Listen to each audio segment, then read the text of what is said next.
Once upon a time, there was a brother and sister named Hansel and Gretel, who lived in a hut in the woods with their father.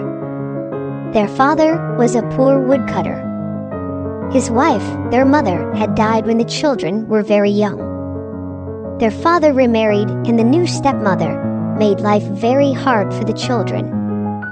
Hansel and Gretel were not allowed to eat until after the stepmother had eaten everything she wanted off the plates. Most of the time, there were only scraps left. Each day, they had to work long and hard to complete the chores.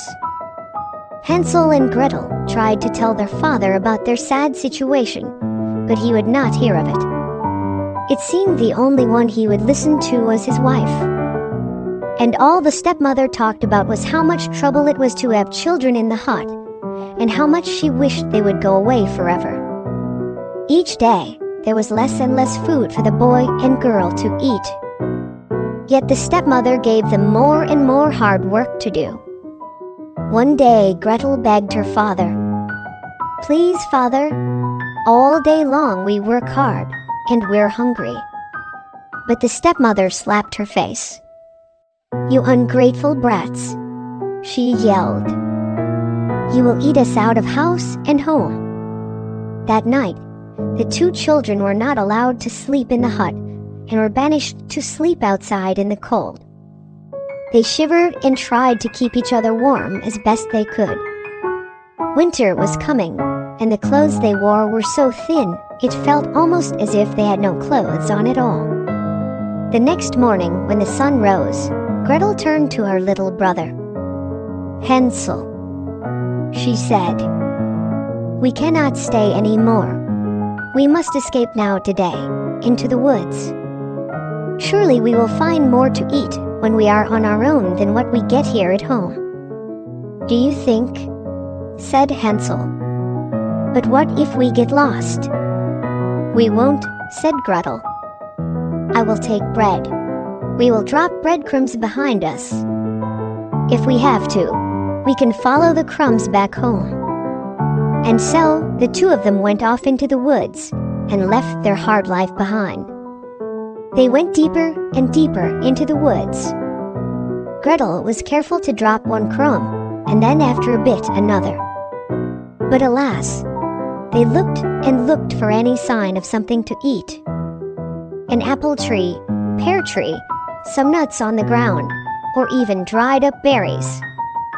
There was nothing, and the trees and bushes were all past the time when they bore fruit. The poor children got hungrier and hungrier. At last, poor Hansel and Gretel knew they must return to their hut, or they would surely starve. They would just find the breadcrumbs, and that would lead them home. Yet when they looked for breadcrumbs, there were none to be found. All the breadcrumbs were gone. A bird whooshed up into the air, and in its beak was a large crumb. Hansel and Gretel were struck with grief. The birds must have swooped down and stole away all their breadcrumbs. A wolf howled in the distance. The sun was setting. Hansel and Gretel were lost and hungry. Now they were scared too, Gretel, whispered Hansel in fear. "What will we do?" She did not know what to say. All she could do was to hug her little brother. Each minute, it was getting darker and darker. Again, a wolf howled in the distance. All of a sudden, Gretel saw a small light shining far away. Could it be someone's hut this deep in the woods? "Look," cried Gretel. "Maybe whoever lives there is kind and will take us in." The two children sped as fast as they could to the light in the distance. When they got closer, they could not believe their eyes. If you can imagine from top to bottom, the hut was made up entirely of candy.